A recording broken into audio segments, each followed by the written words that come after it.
నమస్తే. మనం గతంలో 6 నెలల క్రితం చూడడం జరిగింది. దుండిగల్ మున్సిపాలిటీ పరిధిలో ఉన్నటువంటి మల్లంపేట ప్రాంతంలో లేడీ డాన్ వ్యవహారం. సో మనకు వెనకాల కనబడతా ఉన్నటువంటి ఈమె లేడీ డాన్. మరి లేడీ డాన్ అంటే మరి ఆమె ఏం మర్డర్లు కానీ ఇంకా మిగతాయి కానీ ఏం చేయలేదు. కానీ మల్లంపేట గ్రామ పంచాయతీలో లేడీ డాన్ అంటే తక్కువ గుర్తొచ్చేటువంటి పేరు గుర్రం విజయలక్ష్మి. సో వెనకాల కనపడతా ఉంది ఆమె ముక్కుకి మాస్క్ వేసుకొని పోలీస్ జీబులో దర్జాగా కూర్చున్నటువంటి ఆమె గుర్రం విజయలక్ష్మి. సో గుర్రం విజయలక్ష్మిని పోలీసులు ఎందుకు అదుపులోకి తీసుకోవడం జరిగింది? మరి ఆమె చేసినటువంటి ఆమె పైన ఉన్నటువంటి ఆరోపణలు ఏంటిది? ఆమెను పోలీసులు ఎందుకు అరెస్ట్ చేసి జైలుకు తరలించడం జరిగింది? గతంలో హైడ్రా కూల్చివేతలు జరుగుతున్నటువంటి సందర్భంలో చాలామందికి గుర్రం విజయలక్ష్మి ఆమె యొక్క వ్యవహారం ఆమె పైన చాలా యూట్యూబ్లలో సెర్చ్ చేయడం జరిగింది. అసలు ఎవరు ఈ గుర్రం విజయలక్ష్మి అని? అంటే రియల్ ఎస్టేట్ సంబంధించినటువంటి దాంట్లో చాలామంది పురుషులే ఉంటారు ఎక్కువ. నన్ను కొంత అరుదుగా మహిళలు కూడా రియల్ ఎస్టేట్లో ఒకరిద్దరు తప్పించి వందల సంఖ్యలో మగవాళ్ళే ఉంటారు. కానీ ఈ మల్లంపేటలో ఉన్నటువంటి కత్వ చెరువు ఏదైతే ఉందో ఆ చెరువును ఆక్రమించుకొని దాంట్లో విల్లాలు నిర్మించడం జరిగింది. సో ఈమె నిర్మించినటువంటి విల్లాలలో సుమారుగా 300 విల్లాలు నిర్మించింది. ఏ సర్వే నెంబర్లు అంటే మల్లంపేట ప్రాంతంలో ఉన్నటువంటి 170/3, 170/4, 170/5 ఈ 5 సర్వే నెంబర్లలో కొంత ల్యాండ్ను కొనుగోలు చేసింది. పైసలు పెట్టి కొంత ల్యాండ్ను కొనుగోలు చేసి దాని తర్వాత ఆ చెరువు పక్కనే ముందుగానే ఆమె వేసింది ప్లాను. చెరువు పక్కన కొన్నట్టయితే ఉంటే చెరువును కూడా ఆక్రమించుకోవచ్చు కదా అని. సో దాంట్లో కొంత ల్యాండ్ను కొని పక్కన ఉన్నటువంటి చెరువుని బఫర్ జోన్లో ఉన్నటువంటి ల్యాండ్ని ఆక్రమించుకొని బఫర్ జోన్లో 14 విల్లాలను నిర్మించింది. 14 విల్లాలని. ఈ 14 విల్లాలు ఏంటిదా అంటే మరి 14 విల్లాలంటే కేవలం 10 లక్షలకో 15 లక్షలకో ఉండేటువంటి విల్లా కాదు. ఒక్కొక్క సంబంధించినటువంటి విల్లా 2 నుంచి 3 కోట్ల రూపాయలు ఒక్కొక్క విల్లా. అంటే ప్రభుత్వ జాగాను ఆక్రమించుకొని ఒక్కొక్క విల్లాని నిర్మించి ఎవరైతే ఇల్లు కావాలి విల్లా కావాలని చెప్పేసి అనుకుంటారో అమాయకులకు అడ్డగట్టడం జరిగింది. సో అంటగట్టిన తర్వాత ఆమె బయటపడ్డది. దాని తర్వాత హైడ్రా బఫర్ జోన్ FTL పరిధిలో ఉన్నటువంటి వాటిని అన్నిటి కూడా కూల్చివేసేటువంటి దిశగా హైడ్రా ప్రయత్నాలు చేస్తున్నటువంటి సందర్భంలో శ్రీలక్ష్మి కన్స్ట్రక్షన్ ఈమె విజయలక్ష్మి శ్రీలక్ష్మి కన్స్ట్రక్షన్ పేరు మీద ఆ విల్లాలు నిర్మించడం జరిగింది. ఆ విల్లాలు నిర్మించినటువంటి వ్యక్తి శ్రీలక్ష్మి కన్స్ట్రక్షన్ సంబంధించినటువంటి ఓనర్ ఈమె అమాయకులకు గంటగట్టింది. అవతల పడ్డది. మొత్తం 14 విల్లాలని నేలబట్టడం చేయడం జరిగింది. ఎవరు? హైడ్రా అధికారులు 14 విల్లాలని. అంటే కొన్నటువంటి వ్యక్తులందరూ కూడా ఆగమైపోయారు.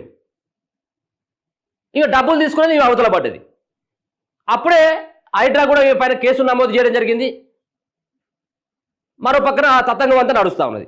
ఆ తతంగం అంతా నడుస్తున్నటువంటి సందర్భంలో నిన్న శంషాబాద్ ఎయిర్పోర్ట్లో నిన్న పోలీసులు ఈమెను అదుపులోకి తీసుకోవడం జరిగింది. ఇక్కడి నుంచి అవతల పడదాం ఇక విదేశాలకు అని చెప్పి. సో గతంలోనే 6 నెలల కానించే ఈమె పైన లుకౌట్ నోటీసులు జారీ చేయడం జరిగింది పోలీసులు. అంటే ఎక్కడైనా కానీ కనబడితే ఆమెను అదుపులోకి తీసుకున్నటువంటి లుకౌట్ నోటీసులు జారీ చేయడం జరిగింది. లుకౌట్ నోటీసులు జారీ చేసిన తర్వాత శంషాబాద్లో ఇక ఎవరికి తెలియకుండా అవతల పడదామని చెప్పేసి ఎప్పుడైతే భావించిందో పోలీసులు కనిపెట్టి ఈమెను అదుపులోకి తీసుకోవడం జరిగింది. ఈమె చేసినటువంటి దొంగతనం ఏందా అంటే ఒక పక్కన ప్రభుత్వ భూమిని ఆక్రమించుకొని విల్లాలు కట్టింది, అమాయకులకు అంటగట్టింది ఒక కేసు. మరో పక్కన ఈమె మిగతా ఉన్నటువంటి ఏదైతే 170/3, 170/4, 170/5లో ఈ సర్వే నెంబర్లలో కూలగొట్టినే కాకుండా ఇంకా 265 విల్లాలని నిర్మించడం జరిగింది. ఈమె కూలగొట్టినే కాక ఒక్కొక్కరి దగ్గర నుంచి 3 కోట్ల రూపాయలు వసూలు చేసి దర్దాపుగా 300 నుంచి 400 కోట్ల రూపాయలకు సంబంధించినటువంటి డబ్బులు వెనకేసుకొని అవతల పడాలని ప్రయత్నం చేసింది. సో దీంట్లో అంటే విల్లాలు నిర్మించిన తర్వాత ఆ విల్లాలకు కావాల్సినటువంటిది ఏంటిది?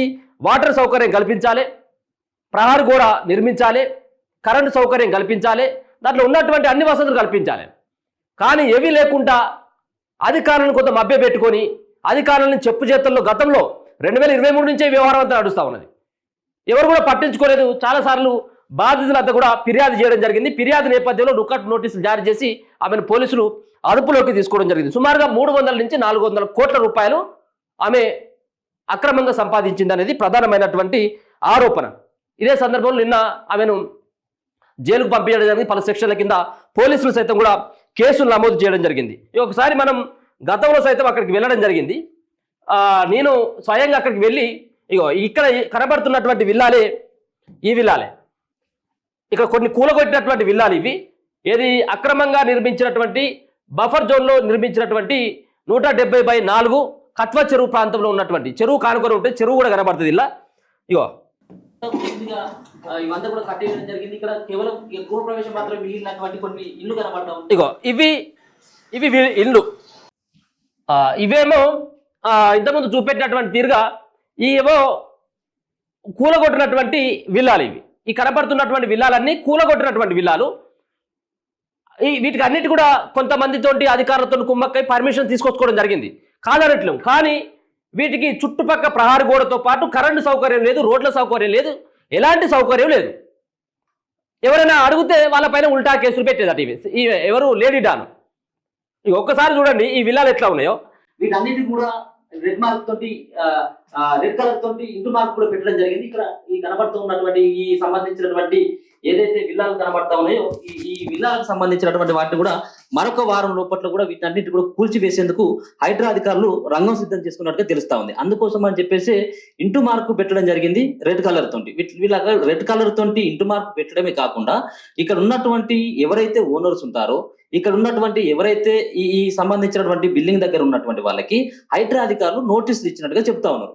దాంట్లో క్లియర్ గా మెన్షన్ చేసినటువంటి అంశం ఏంటిదంటే, మీకు ఇచ్చినటువంటి టైంలో వారం లోపట్ల లేకపోతే 10 రోజుల సందర్భంలో మీరు గనక దీన్ని ఖాళీ ఏమో ఇంటూ మార్కు పెట్టినేమో హైడ్రా అధికారులు మీ బఫర్ జోన్ లో ఉన్నాయి, మీరు కనుక ఖాళీ చేయకపోయేటట్టు మేమే మిషన్లతో వచ్చి కూలగొడతామని. ఇవన్నీ కట్టింది ఎవరా అంటే ఇంతకుముందు చూపెట్టినటువంటి లేడీ డాన్. సో వీళ్ళందరికీ గతంలో ఈమె కట్టినటువంటి వాటిని కూలగొట్టినటువంటి విల్లాలకు సంబంధించినటువంటి వాటిపైన మరి ఇవంతా కూడా బఫర్ జోన్ లోకి ఎఫ్టీఎల్ పరిధిలో కట్టడం జరుగుతూ ఉందని చెప్పేసి ఇక్కడ దుండిగల్ మున్సిపాలిటీ ఉన్నటువంటి స్థానికులు అయితే గతంలో కూడా కంప్లైంట్ చేయడం జరిగింది. కానీ గతంలో మరి గత సర్కారు కూడా పట్టించుకోలేదు. ఇప్పుడు రాష్ట్రంలో కాంగ్రెస్ పార్టీ అధికారంలోకి వచ్చిన తర్వాత అక్రమమైనటువంటి కట్టడాలపైన కూడా కొరడగొల్పిస్తున్నటువంటి నేపథ్యంలో ఈసారి సైతం కూడా దుండిగల్ మున్సిపాలిటీలో ఉన్నటువంటి మల్లంపేటలో ఉన్నటువంటి ఈ కత్వ చెరువు ఏదైతే ఉందో దీనిపైన మరి ఇప్పటికే ఫిర్యాదులు కూడా చాలా అందడం జరిగింది.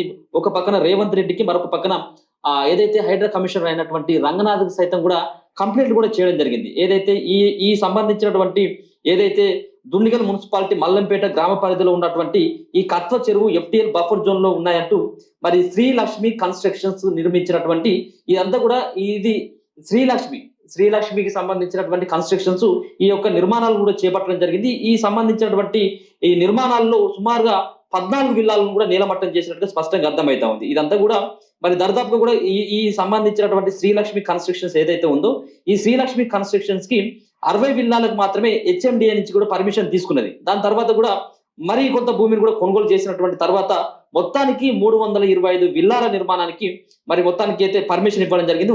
ఇప్పుడు మనం చూస్తా ఉన్నటువంటి విజువల్స్ లో స్పష్టంగా కనబడతా ఉంది. ఈ విల్లాలను కనుక చూసినట్టయితే ఒక్కో విల్లా ఖరీదు దరిదాపుగా 2 నుంచి 2.5 కోట్ల రూపాయలు ఉండేటువంటి అతి విలాసవంతమైనటువంటి కట్టడాలు. ఇది మొత్తానికి ఆమె 68కో 78కో హెచ్ఎండిఏ నుంచి పర్మిషన్ తీసుకొచ్చుకోవడం జరిగింది. దాని తర్వాత ఏమైందంటే పర్మిషన్ తీసుకొచ్చుకున్నది మిగతా ఉన్నటువంటి సుమారుగా 200 నుంచి 250కి సంబంధించినటువంటి అక్రమంగా ఇంకా ఆమె విల్లాలని కూడా ఆమె నిర్మించడం జరిగింది. ఎటువంటి సంబంధించినటువంటి డాక్యుమెంట్స్ లేదు, ఎటువంటి సంబంధించినటువంటి పర్మిషన్స్ లేకుండా పూర్తిగా నిర్మించడం జరిగింది. నిర్మించి అక్కడ ఉన్నటువంటి అధికారుల్ని అంటే దీని వెనకాల అప్పుడు ఉన్నటువంటి ఒక కీలకమైనటువంటి మంత్రి యొక్క హస్తం కూడా ఉంది అన్నటువంటి ప్రధానమైనటువంటి ఆరోపణలు వచ్చినటువంటి పరిస్థితి కూడా మనం గతంలో చూడడం జరిగింది.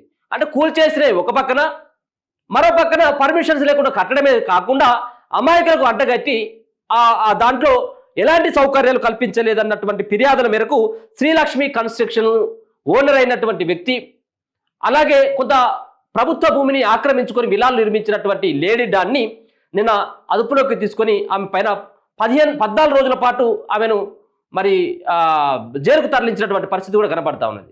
అంటే గతంలో భూములు, ప్రభుత్వ భూములు ఎక్కడ కనబడితే అక్కడ దొరికిన కాడికి ఎక్కడైతే విలువైనటువంటి భూమి ఉంటుందో ఆ విలువైనటువంటి భూమి పక్కన చెరువు ఉంటే ఆ చెరువును కూడా మాయం చేసినటువంటి గనులు హైదరాబాద్లో చాలా చోట్ల ఉన్నారు. ఎందుకంటే ఇక్కడ హైదరాబాద్ నడి ఒడ్డు వైన కాదు, మిగతా ఉన్నటువంటి హైదరాబాదు అవతల సైతం కూడా ఇప్పుడు పటాన్ చెరువు లాంటి ప్రాంతంలో చాలామంది చెరువే లేపేసినటువంటి సందర్భాలు కూడా కనబడతా ఉన్నాయి. ఈమెను అరెస్ట్ చేసింది కేవలం ప్రభుత్వ భూమిని ఆక్రమించుకొని కట్టిందన్నటువంటి దానిపైన కాదు. ఈమె ఏదైతే 265 ఫ్లాట్లు ఏవైతే 265 విల్లాలు ఏవైతే ఉన్నాయో 265 విల్లాలో సుమారుగా 400 కోట్ల రూపాయలు వాళ్ళకు సంబంధించినటువంటి వ్యక్తుల దగ్గర తీసుకొని వాళ్ళకు ఆ యొక్క విల్లాలను అంటగట్టి కనీస సదుపాయాలు కూడా కల్పించకుండా 6 నెలలుగా ఆమె కనిపించకుండా పోలీసులకు దొరకకుండా ఉన్నటువంటి సందర్భంలో ఆమె పైన పెట్టినటువంటి కేసుల నేపథ్యంలో ఆమెను మొత్తానికైతే మాత్రం ఆమెను అరెస్ట్ కూడా చేసినటువంటి పరిస్థితి అయితే కనబడతా ఉంది. గతంలో చాలా మందికి ఇంటర్వ్యూలు కూడా ఇవ్వడం జరిగింది. ఈమె గుర్రం విజయలక్ష్మి, నేనేం దొంగను కాదు, నాకు ఎట్లాంటి పాపం తెలియదు, నేను లీగల్గా ప్రొసీడ్ అయినా నన్ను అనవసరంగా బదనం చేస్తానని చెప్పేసి ఆమె చెప్పడం జరిగింది. మరి ఇవాళ ఏందమ్మా, మరి ముఖం కనబడకుండా ఆ గుడ్డలు కప్పుకొని తిరుగుతూ ఉన్నటువంటి పరిస్థితి. ఇక్కడి నుంచి అవతల పడదాం, ఇక విదేశాల్లో 400 కోట్ల రూపాయలు ఏం ఉంటేంది లేకపోతేంది, ఇక నిమ్మలంగా ఓ 2-3 సంవత్సరాలు అవతల పడుతుంది, విదేశాల్లో తిరుగుతుంది, జల్సాలు చేస్తే వస్తే కథ అయిపోతుంది, ఇక్కడ అందరు జనాలంతా మర్చిపోతారు. సో ఆ విధంగా చేద్దామన్నటువంటి ఉద్దేశంతో ఇదంతా ఎవరు కూడా గుర్తులేదు, నేను చేసినటువంటి దానిపైన ఇక పోలీసుల యొక్క నిఘా లేదు, ఎవరిది నిఘా లేదు కాబట్టి నేను విదేశాలకు పారిపోతే నన్ను ఎవరు కూడా పట్టుకోలేరు, నన్ను ఎవరు కూడా గుర్తుపట్టలేరు కావచ్చు అన్నటువంటి ఉద్దేశంతో ఆమె భావించడం జరిగింది. కానీ మొత్తానికి ఆమె పాస్పోర్ట్ను సీజ్ చేసి ఆమెను ఎయిర్పోర్ట్లోనే పోలీసులు అదుపులోకి తీసుకొని పోలీసులు విచారించిన తర్వాత ఆమెను నిన్న జైలుకు పంపించడం జరిగింది. పలు సెక్షన్ల కింద ఆమె పైన కేసులు కూడా నమోదు చేయడం జరిగింది. సో చూస్తూనే ఉండండి మన తొలి వెలుగు.